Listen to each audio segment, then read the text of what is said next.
Go ahead and read the opening statement for the code amendment.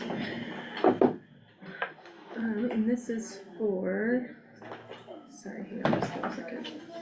Yeah, so we did confirm, and that's good. I just want to reference our file here. This is 2405? Yeah. Okay.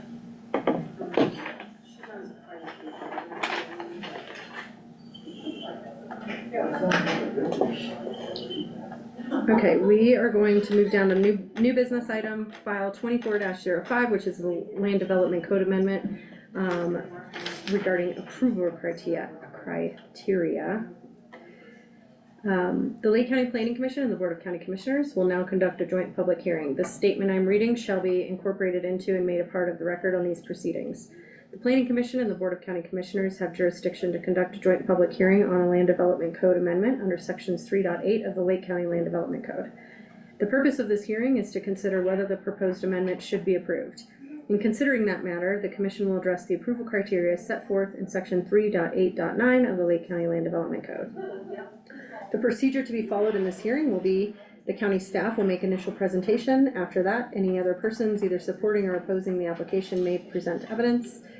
Supporting and opposing witnesses may be questioned by the Commission and the Board. Once questioning is concluded, no further questioning is permitted unless granted by the chair.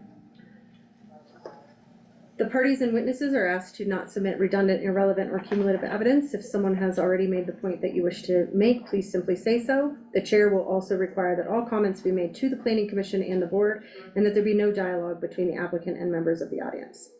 At the conclusion of the evidentiary portion of the hearing, the chair will entertain a motion to close the evidentiary portion of the hearing, and the Commission will discuss and weigh the evidence. Then there will be a motion to close the discussion phase of this joint public hearing. The Board of County Commissioners will then leave the meeting, and the chair of the Planning Commission will entertain a motion on the application. The motion may take the form of one of the following recommendations. 1, approve the application with no conditions. 2, approve the application with recommended conditions. 3, approve the application with newly identified conditions. Or 4, deny the application. The Planning Director shall make record of any substantial discussion on the motion and include that in the record with the recommendation of the Commission. The Commission's recommendation will be in the form of a statement of motion. Are there any objections to the jurisdiction of the Commission or to the form or substance of these proceedings? Okay, hearing none, the county staff may make its initial presentation. Thank you so much, and I apologize for my tardiness. I had a dance emergency. Yeah. This is a change, a legislative change to the Land Development Code, as you explained in your opening statement. And what we're looking to do is the finding that processes, land use processes, will be in substantial conformance with the express purposes, intents, goals, and policies of Lake County Comprehensive Plan. We're adding on to that in all of the areas of the code. That's generally the first finding of most any land use application. And so we are tapping on with and any applicable ancillary county acknowledged or adopted documents pertaining to natural resource protection, affordable housing, infrastructure management, or any area specific community plans.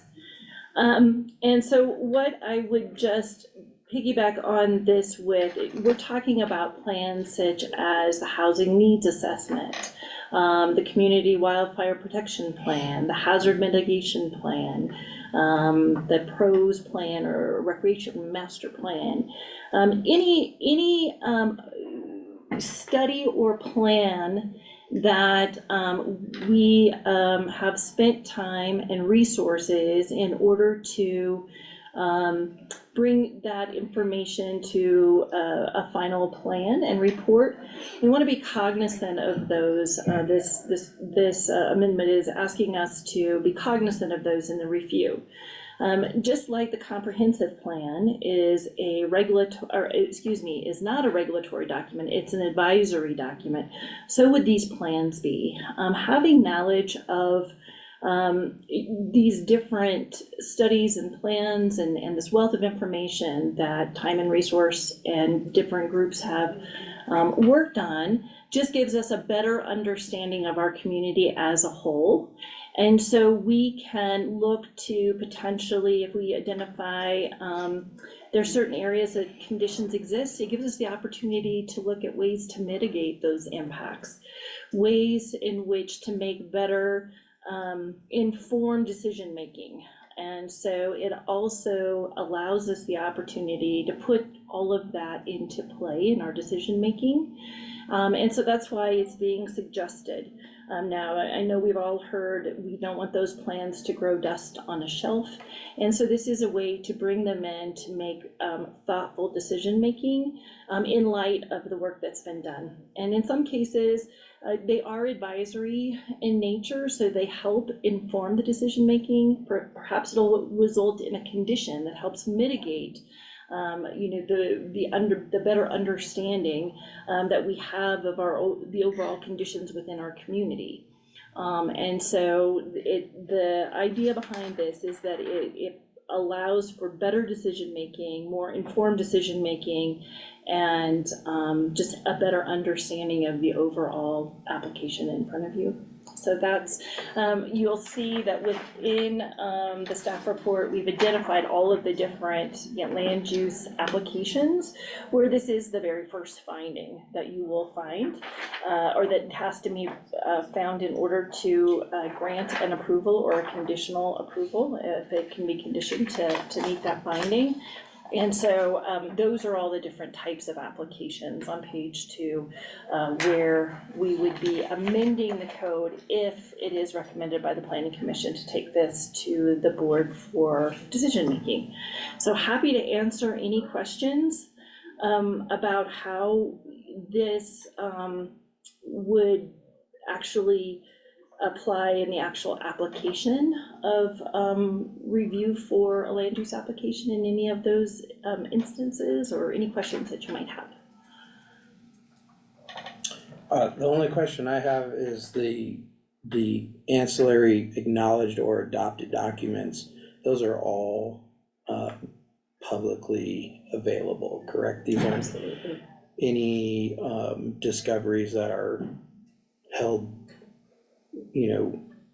from the public or anything like that. No, Correct. we would be talking about it, and something that we can direct as staff when we would meet with an applicant, that we can provide them access to how to find those if we don't actually have them on CPTs. I think we're gonna create like a resource link on the CPD site to a lot of these, so that we can kind of be the holder of a majority of these, or we can certainly direct them through like our pre-app and our completeness review. A lot of times when we're doing the completeness review, we would identify, this is something that you probably want to take a look at and become knowledgeable about in bringing your development idea to Lake County. And so we'd have an opportunity there. But yes, they would not be like surprise documents or something that the public wouldn't have access to. Okay, all right.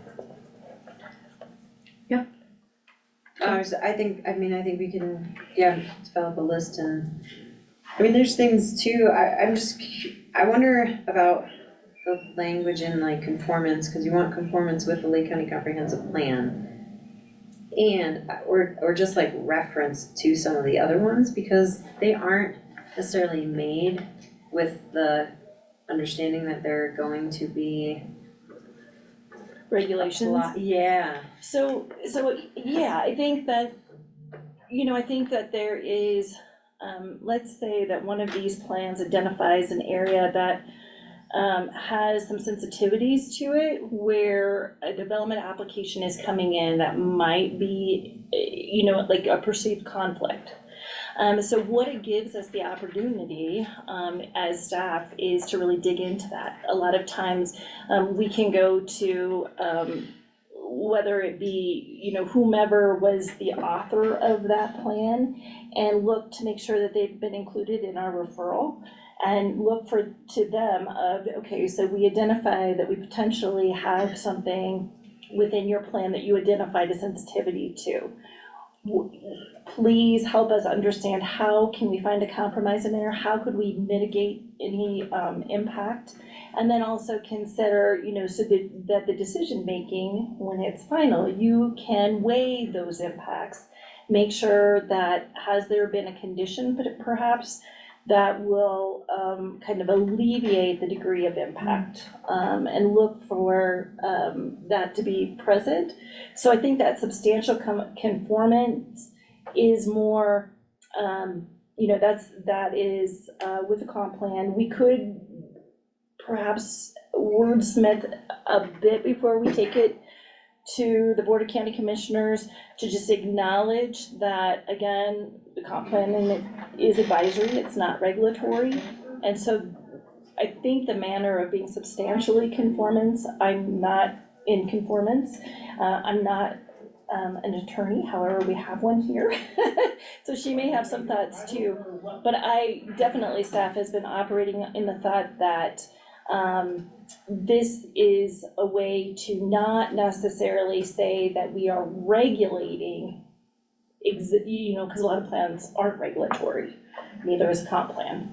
And so I think it's a way to introduce them, think of ways in which we can discover those sensitivities or the things that should be playing into the final decision, and arrive at a final decision that has taken that into account, and maybe it results in a condition of approval, or maybe it results in some better adjustment within their overall development plan before it even gets to the decision-making place. So The words that say, the fact that it says substantial conformance with expressed purposes, intents, and goals, of those, like, that to me helps pull that out, right? Because all of those plans will have identified intents or goals or whatever. So as long as if they're accepted plans for the county and you're meeting this goal of this document.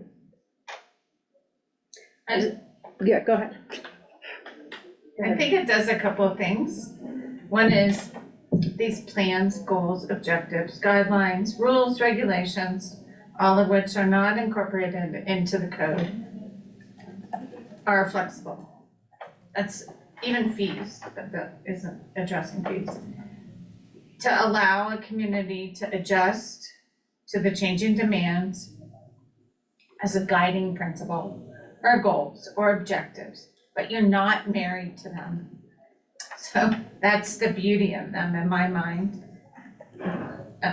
That you may adopt a new comp plan next week, and then 2 months later, something happens that completely transforms that goal or policy in your comp plan, and you're forced to adopt a different plan.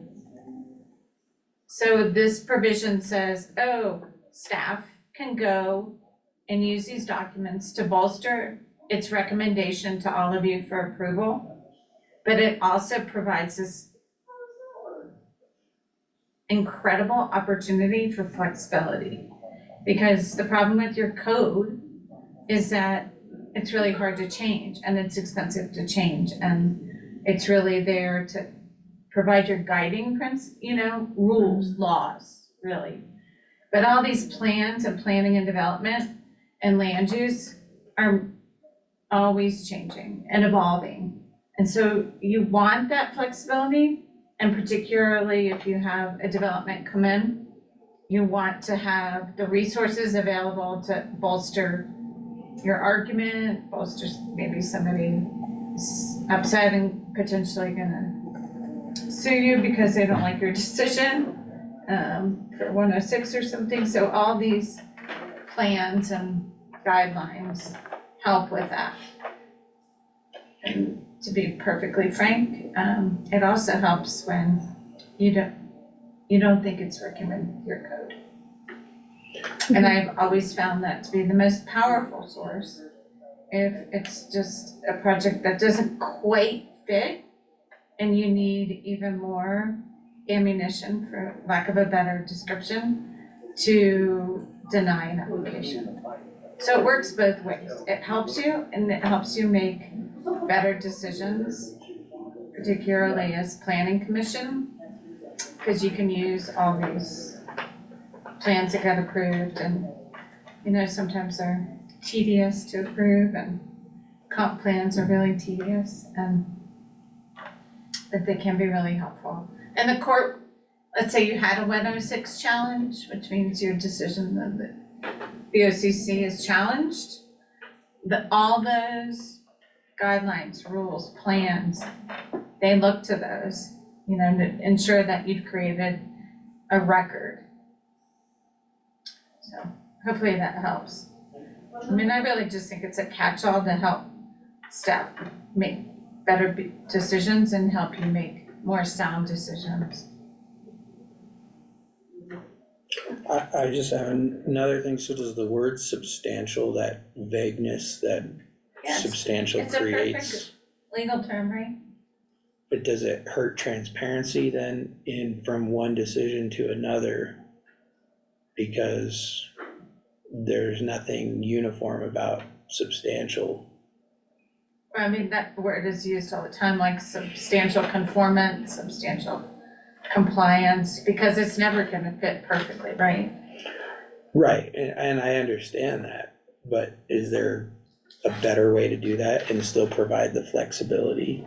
That's, I guess, just a question, I don't know, I mean, you could Because leave the substantial word to- out, substantial to one person is one right, thing. you could leave the word out and just say in conformance. But then that tells me it has to be totally in conformance, which 100%, none of them are. right. And so I think that's, Right, like, unfortunately, that's how we operate, right, is we have to say, well, it means, we find that it, in that's gonna be on us in our findings, well, in the commissioner's findings of like, we feel like it meets substantially because of X, Y, and Z, not just we think it meets, you know what I mean? And then you're Right. gonna have that evidence, which will be totally different than the next one, so there can't really be a universal. I guess my concern is when you say that it helps in one way to discourage a plan, but then it can help in other ways to help that plan. How does that look in the public's eye of how we're taking advantage of the word substantial, I guess? I don't know. And I just think that's a pitfalls of planning. It sometimes is that it's not, oh, you guys have been doing it, right? So BOCC's been doing it, sometimes it's as clear as mud. And I think it's intentionally vague, honestly, for the reason that Heather said. Because this isn't your sole finding, but you will have a discussion, if you ever found that it wasn't substantially conforming with the comp plan, or you would elaborate on that. You wouldn't just, so there would be more discussion, there would be more deliberation as why. But I do think that that you also, I think as both the board and the planning commission and planning in general, it has the ability for you to look at the individual application before you and look at the merits and pitfalls, and then, are you able to find conditions to find conformance? Are you not? And so I think that you want that flexibility.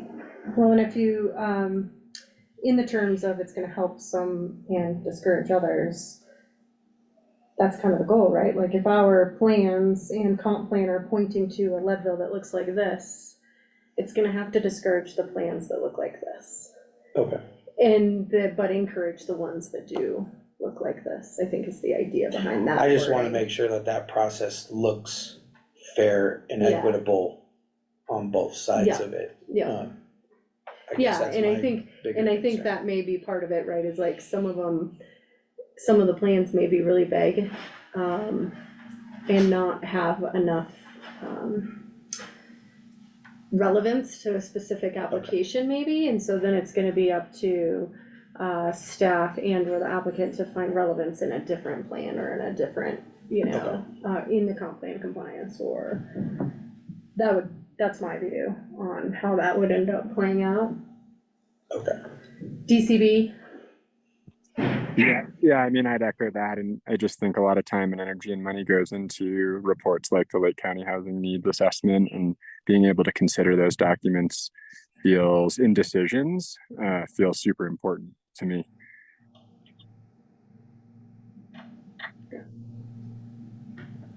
And I would just, also only the highlighted yellow is a change, so we've been finding substantial conformance yeah, the first sentence. for quite some time. You know, so that's been finding, that, the way the code read when I joined the county. And I think that's probably the way it's been for quite some time, so that has been the way that we've been navigating. So I just wanted to make sure to clarify that portion, is not a suggested change from the Okay. way in which we can. Mine's not highlighted on that. Oh, yours isn't highlighted, mine's highlighted on here. So, sorry.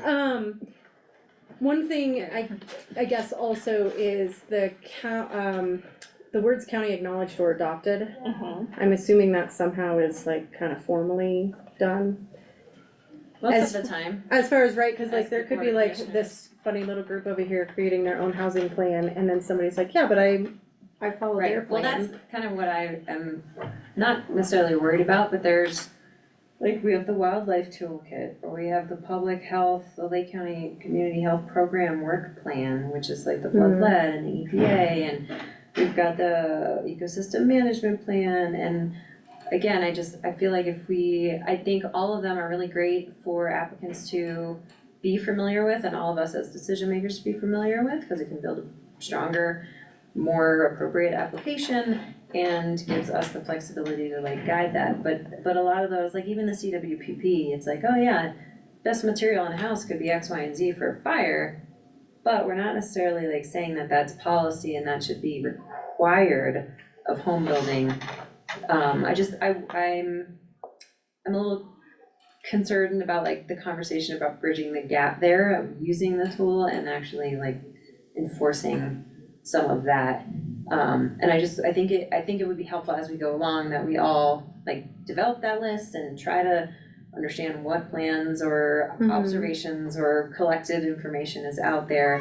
And then as you work with applicant staff to develop applications, like maybe we have a checklist of like, yeah, for this, like thinking about this plan or this assessment of the community, we kind of developed this aspect of the application to better address community goals or these environmental concerns, or we couldn't, and that Mhm.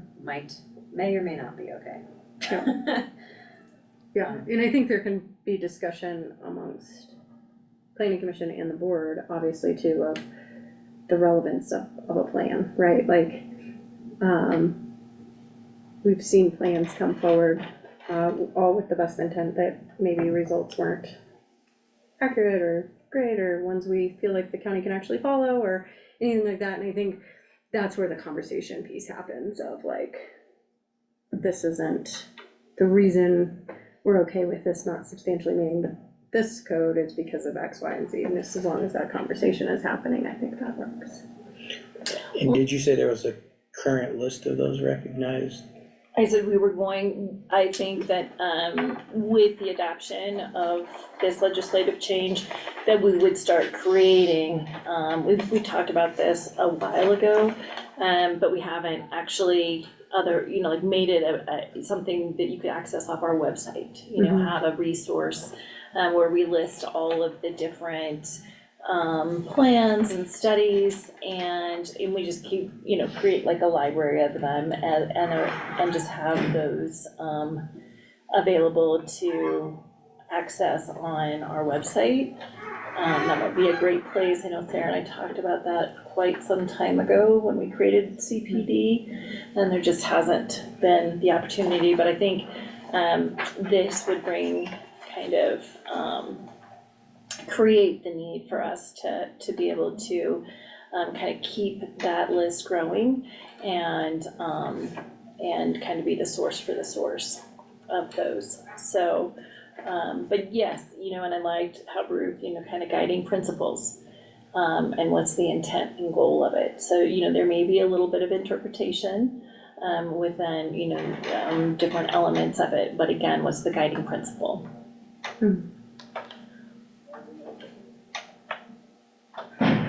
Any other questions, comments? Concerns? Do we have a motion to close the public hearing? Or do you have a question still? No, I mean, you're just not opening public comment, because there is no public Oh, to yeah. comment. I just thought you Yeah, I should say that suppose, for the I record. suppose, yeah. No public comment. No public here to do that. Motion to close. I second the motion. Okay, all in favor of closing public hearing? Aye. Aye.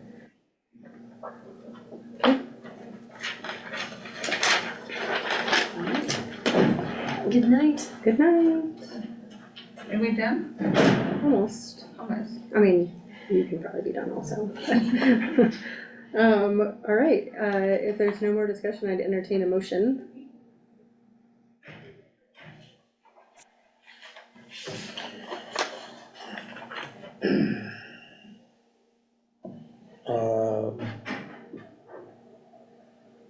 I motion to approve the, So you yes, I gotta say that whole thing? Yeah, you gotta read that whole. All right. thing. You got this. Got it.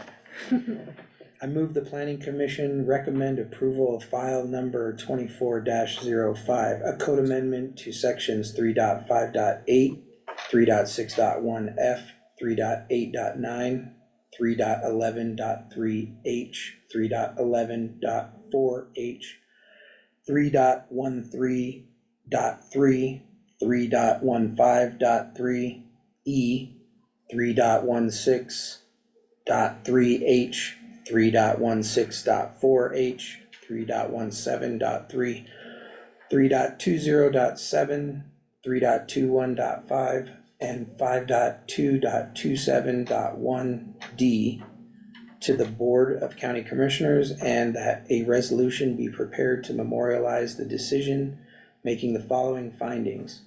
The proposed amendment is consistent with the goals, objectives, policies, and other provisions of the Lake County Comprehensive Plan and this code. And the proposed amendment is necessary because of changing social values, new planning concepts, or other social or economic conditions. And the proposal is within the best interests of the health, safety, and general welfare of the general public. Do I have a second? Seconded. Okay, I'll do roll call. Howard Tritz. I think he's, maybe it's not there. Okay, Dave Clark Farrell. Here I Yep. am. Oh, there you are. Yeah. I was hitting the wrong button. Sorry about that. That's okay. I'm I, just looking. Okay, perfect, thanks. DCB? Aye. Jason? Aye. And Heather Lind, aye. Okay, motion carries. If there's nothing else, I think we can have an early night, if I get a motion to adjourn.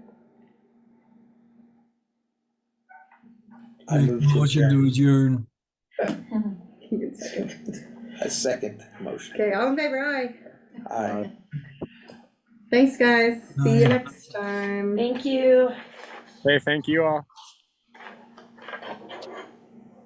Okay,